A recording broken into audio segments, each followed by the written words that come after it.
So we have this scale, UN, AU, EF, VFF, VG, G, FR, P. But you mentioned intermediate grades too, like choice. Right. It's important to remember that grading isn't always neat and tidy. Notes don't always fit perfectly into one of those boxes. Sometimes a note is clearly better than, say, a typical very fine, but it just doesn't quite meet the strict rules for extremely fine. In those cases, you might see an intermediate grade. The professional grading companies, they often use the term choice. So choice very fine means it's a premium example within the VF grade, just below EF. Honestly, these intermediate grades, while they offer more precision, can sometimes make things feel even more complicated, especially for beginners.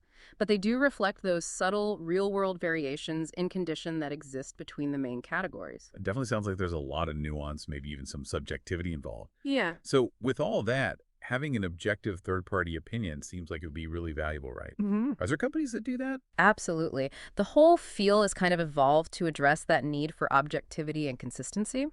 We now have established third-party grading, TPG companies. You've probably heard of names like PMG, Paper Money Guarantee, or PCGS Banknote, or Legacy Currency Grading. Their main job is to do a few things. First, authenticate the note, make sure it's genuine. Second, assign it a numerical grade, usually based on that Sheldon 70-point scale we talked about, where 70 is perfect. And third, encapsulate the note. They seal it in a special, airtight, inert plastic holder. People often call it a A slab. slab. Yeah, and that slab protects the note from any future damage or environmental harm. For many collectors, this service provides an objective, verifiable grade from a trusted source. It takes a lot of the guesswork out. Now, there's a cost involved, and it takes some time to get notes graded. But especially for higher value or rarer notes, it's often seen as a worthwhile investment. It adds confidence and makes the note easier to trade or sell. That makes a lot of sense. Okay, so we have the grading scale down. Now let's really get into the detective work. How do you actually examine a banknote properly to spot all these potential flaws? It's clearly more than just a quick look. Oh, definitely. It's really an art form, requires careful observation. The best way to start, assuming the note isn't already slabbed, is to physically handle it. Carefully, of course. Take it out of any temporary holder it might be in. And you absolutely need to inspect both the front and the back. This is crucial because, honestly, many subtle folds, maybe some light wrinkles, or even minor repairs, they're often much more visible on the reverse side than on the front. Always check both sides thoroughly. Okay, handle it, check both sides. What about lighting? How should you look at it? Lighting and angle are key. For optimal viewing, you want to hold the banknote flat in the palm of your hand and view it at an oblique angle under good, strong, consistent light, not directly overhead, but skimming across the surface. Why an oblique angle? Because that low-angle light creates shadows, it highlights imperfections, slight bends, minor creases, even subtle indentations that might be totally invisible if you look straight down on the note. And just as important, maybe even more so, is to hold the note up to a light source, or even better, shine a light through the note from behind. This backlight inspection is critical. It will reveal flaws you'd otherwise miss completely.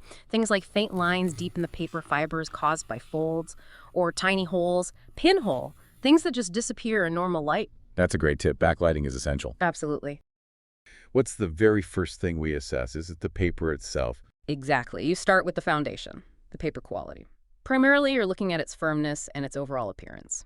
The first test is for crispness and firmness. It's simple but effective. Hold the banknote gently by one edge, let the rest of it hang down. A firm, crisp note, one that hasn't seen much circulation, it'll hold itself up, it'll stay relatively straight and stiff. A limp note, on the other hand, one where the paper fibers have been broken down by handling, it'll just flop over. Like a wet rag, basically. That's one of the quickest indicators of how much wear a note has seen. Okay, the flop test. Makes sense. What else about the paper? Beyond firmness, look closely at the color vibrancy. Are the inks still bright, vivid, true to their original colors? When notes circulate a lot, they pick up dirt, oils from hands. This leads to an overall dulling. The colors can look faded, muddy, washed out. An uncirculated note. It has that fresh, sharp look to its ink. Almost like a new car smell, but for paper money. Oh, okay. And you mentioned embossing earlier, too, feeling the ink. Yes, embossing is another key part of paper quality, especially for notes printed using that intaglio method. It's that raised, tactile feel of the ink. On the serial numbers, the seals, the portraits sometimes, you should be able to lightly run your finger over those areas and feel the raised print. Now, a loss of embossing, where those areas feel flat, that's a definite red flag. It's often a telltale sign that the note has been artificially pressed or ironed. That's a doctoring technique people use to try and flatten out folds, make a circulated note look crisper, but it crushes that raised ink in the process. Okay. So flatness where it should be raised is a sign of tampering. Got it. Sure. What about the layout, the empty space around the design? Do the margins matter? Oh, absolutely. The margins, that's the unprinted border around the central design, are incredibly important, especially for the higher grades. For a note to be considered high grade, the printing needs to be well centered. That means the margins on all four sides should be roughly equal. If the design is noticeably off-center like, a really wide margin on one side and almost no margin on the other, that's going to bring the grade down immediately. This applies to both the front and the back. Poor centering indicates a less than perfect print run or cutting process. Collectors really value perfectly centered notes. They just look better, so they often command a premium price. Right, symmetry is appealing. Okay, what about the very edges of the note, the actual sides? Yeah. Seems like an obvious place for wear. You're right, the edges are definitely on the front lines of wear and tear during circulation. Common issues often start small but can get worse. An edge nick or an edge split is very common early wear. It's often linked to heavy folding. It's like a little fraying or separation of the paper fibers right at the edge. Not quite a full tear yet, but those splits, they can easily grow into actual tears with more handling. You'll also see ragged edges on older notes or ones that were handled poorly or circulated heavily. This just means the edges are frayed, uneven, lost their clean, sharp cut. That visibly rough look really hurts the grade, signals significant wear. And the corners, the very tips, how do they fit in? The corners are also critical, especially for determining those top grades. For an uncirculated note, remember, the standard is absolute perfection. Sharp, squared corners. Not even a hint of rounding. That signals zero handling. But as soon as a note starts circulating, the corners are often the very first place to show wear. They start to get slightly rounded, they lose that crisp point, become a bit softer. With more wear, they become fully rounded, losing that 90-degree angle completely. Looks obviously worn. And in really severe cases or with rough handling, you'll see an actual corner tear. A piece might be missing or actively separating. Now, you've stressed a couple times that folds are maybe the most important element in grading. Why so critical, and what are the different types we need to spot? It seems like there's more to it than just counting them. Folds are absolutely paramount, probably the single most critical factor because they directly show handling, and crucially, they damage the paper fibers. We don't just count them. We look at the number of folds, yes, but also their degree, how heavy are they? Their location matters too, and their overall effect on the paper's integrity. It's much more nuanced than just a simple count. Okay, so what are the different kinds of folds? Let's start light. A corner counting bend, those bank teller flicks we keep mentioning, is super common. Light diagonal bends on one or more corners, usually from rapid counting. Even though they're subtle, even one light corner bend automatically disqualifies a note from uncirculated status. It bumps it down to AU immediately because it proves handling. Okay, so even a tiny corner bend matters a lot. What else? Then you have wrinkles. Wrinkles are different from folds because they don't travel from edge to edge across the note. They look like localized crinkles, maybe gentle waves on the surface. Usually less severe than a full fold, don't necessarily break the paper fibers. They just indicate general handling. Right, like rumpling versus a deliberate fold. Exactly. Now, a full fold can be either light or strong. A light fold just gently bends the note. The key test here is backlighting. If you hold it up to the light, you should see no distinct line in the paper where the fold is.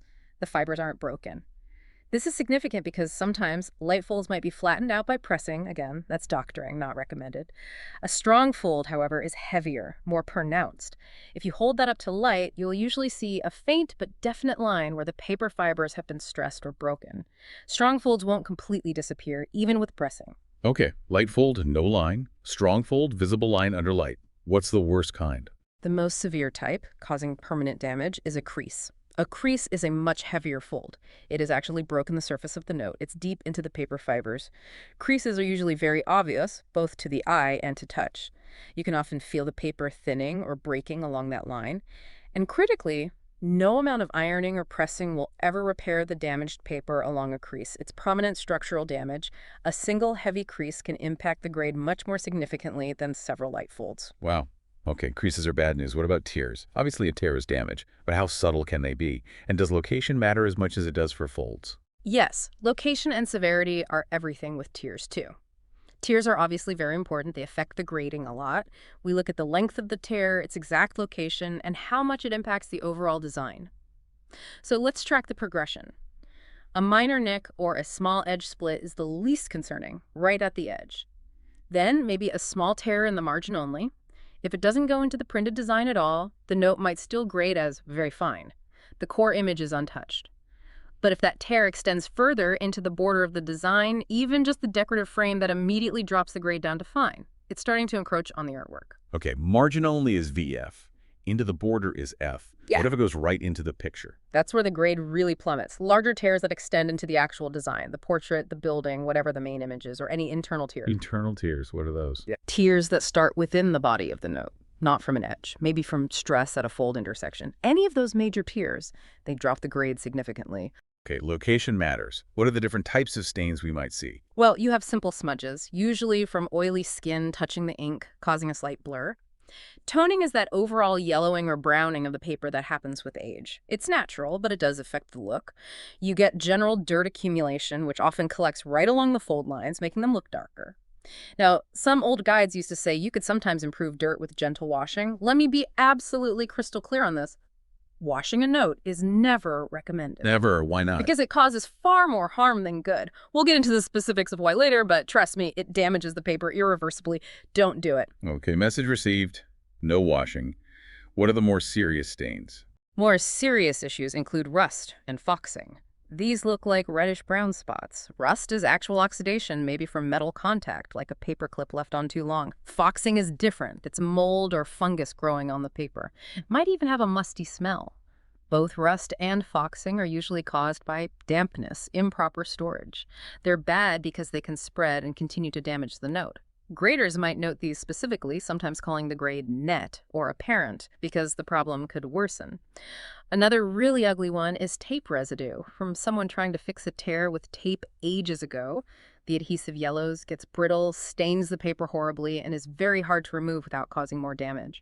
And finally, you might just encounter a foreign substance, basically anything unidentifiable that's stuck to the note. Food, paint, who knows? Usually not good. Yuck. Okay. What about graffiti? We've all seen notes with writing on them. How does that fit into grading? Yeah, graffiti refers to any writing, ink marks, drawings, anything added to the note that wasn't part of its original printing. It could be a name, a phone number, a doodle, calculations. These marks really distract from the note's intended beauty and design.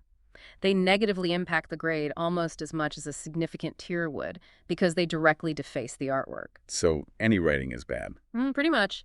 The severity depends on how prominent it is. Minor, light pencil marks may be in the margin. The note might still grade as fine. But heavier ink writing, especially if it's on the portrait or over the serial numbers, that will definitely pull the grade down much lower, maybe to VG or even worse, depending on how bad it is. Is there ever writing that's okay? Yes. There's one crucial exception. Printer's annotations. You sometimes see these on specimen notes, those reference notes, often with all 0 serial numbers. They might have handwritten notes or numbers in the margins. This writing was part of the printing evaluation or record-keeping process before the note was ever meant to circulate, so it's considered part of the note's history and identity as a specimen. It's expected and does not negatively impact the grade of that specimen note. It's not graffiti, it's part of its story. Ah, okay. Good distinction. Now, this next topic sounds like where things can get really tricky, maybe even deceptive. Repairs, restoration, or doctoring. What is this, and why is it so bad for the note? You're right, this is one of the most problematic areas in collecting, especially with older, more valuable notes. Doctoring refers to any attempts to alter a banknote to hide flaws, folds, tears, stains, whatever, to make it look like it's in better condition than it truly is. Often the goal is to deceive a potential buyer into paying a higher price. So it's trying to artificially improve the appearance. Exactly. And while these tricks might temporarily fool someone who's not experienced, they almost always cause irreversible damage to the paper itself. These chemical treatments, physical manipulations, they fundamentally change the note. Even if it looks better at first glance, these processes leave behind telltale signs. Experienced collectors and definitely professional graders can usually spot them. The paper might feel wrong, look dead under light, react oddly to magnification. And ultimately, a doctored note is worth far less than an original note with honest wear. Authenticity is key. What are some examples of this doctoring? Well, one crude method is scrubbing. trying to physically rub off graffiti or a stain. This just damages the paper fibers, thins the note, makes it look dull or abraded in that spot. And again, we have to talk about washing. I know I sound like a broken record, but it's so important. Washing with soap, detergents, bleach. It strips the sizing from the paper, makes it limp and lifeless. It often dulls the inks. And paradoxically, it can create these bright white streaks along creases where the surface dirt is removed, but the underlying paper damage from the crease is now even more obvious. So washing makes creases look worse. Often, yes, it highlights the damage. And extreme methods like bleaching, they can literally wipe the ink right off the note. It's destructive. Just don't wash notes, ever. Then you have glue and tape repairs, people trying to fix tears. These are usually pretty obvious and, quite frankly, hideous. Household glues and tapes are not archival. They yellow, become brittle, stain the paper terribly over time, and the adhesive damages the fibers. A professional conservator would use very different reversible methods if repairs were absolutely necessary. You might see subtle repairs too, like someone rebuilding a torn corner using glue and maybe some matching paper. But it never looks quite right under close inspection. And finally, there's trimming. This is really deceptive. Trimming, like with scissors. Exactly. Someone might cut off a ragged edge or trim the margins slightly to make the centering look better or to get rid of edge tears or rounded corners. But this fundamentally alters the note's original size and shape. An experienced eye, or just measuring the note, will reveal that it's been cut. It's a major red flag. Wow. Okay, doctoring is definitely something to watch out for. Yeah. So we've gone through so many individual things to look for: paper, margins, edges, corners, folds, tears, holes, stains, graffiti, repairs. It's a lot. How do you possibly put all of that together to arrive at one single grade? It feels like it must be incredibly subjective. It is intricate, and yes, there's definitely an element of judgment, of art involved, especially when you start. But experienced graders use a pretty systematic approach to maintain consistency. I find this approach really helps simplify things and tackle the evaluation logically. Here's how you can think about grading a banknote step by step. First, start with the overall eye appeal. Get a ballpark grade. What's your immediate impression? Does it look crisp and fresh or worn and tired? Look at the general paper quality, the severity of folds, how well the design stands out. This first look helps you place it broadly. Is this likely a high-grade note?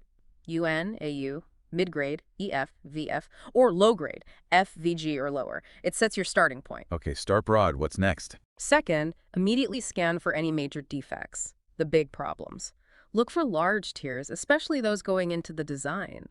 Look for prominent distracting graffiti, obvious holes, major stains. These are the potential grade killers. Finding one of these immediately sets a ceiling on how high the note can possibly grade, regardless of how nice other parts might look. So, find the biggest problems first. What if there are multiple flaws, like a medium fold and a small stain? How do you balance those? That leads to a really crucial principle in grading. It's often called the greatest flaw rule. Basically, the idea is the grade of a note is largely determined by its single greatest flaw. That one most significant problem, whether it's a heavy crease, a tear into the design, severe staining that flaw, tends to dictate the note's final grade. It outweighs several smaller imperfections. It sets the absolute limit for the grade. The greatest flaw rule. Okay, what else? Next, you absolutely have to consider manipulations or doctoring. This is non-negotiable. Did someone try to improve the note? Is there evidence of washing, pressing, trimming, glue, tape? Any confirmed doctoring automatically reduces the grade by at least one full level from what it otherwise might have been. So if a note looks like a VF but you can tell it's been washed, it immediately becomes a fine at best. Even if it looks superficially better, the fact that it's been altered compromises its authenticity and originality, which is paramount to collectors. Okay, factor in doctoring, penalize it heavily. Then what? Finally, once you've set the grade based on the greatest flaw and accounted for any doctoring, then you fine-tune using the other minor issues. This is where you consider things like small, unobtrusive stains, tiny pinholes, slightly rounded corners if the main grade allows for them, minor edge wear. These lesser flaws help you place the note within its grade category. Is it a high-end VF, maybe VF+, or is it just barely making VF? Maybe VF. It's about taking that comprehensive, holistic view, but always starting by identifying and weighing the biggest problems first. Does that make sense? It does. That systematic approach, overall look, major flaws, greatest flaw rule, check for doctoring, then fine-tune with minor stuff that really makes grading seem much more manageable. It turns what felt like a really complex subjective puzzle into a logical process. Hopefully that clears things up for you listening, whether you're just starting out or just curious about that old bill you found.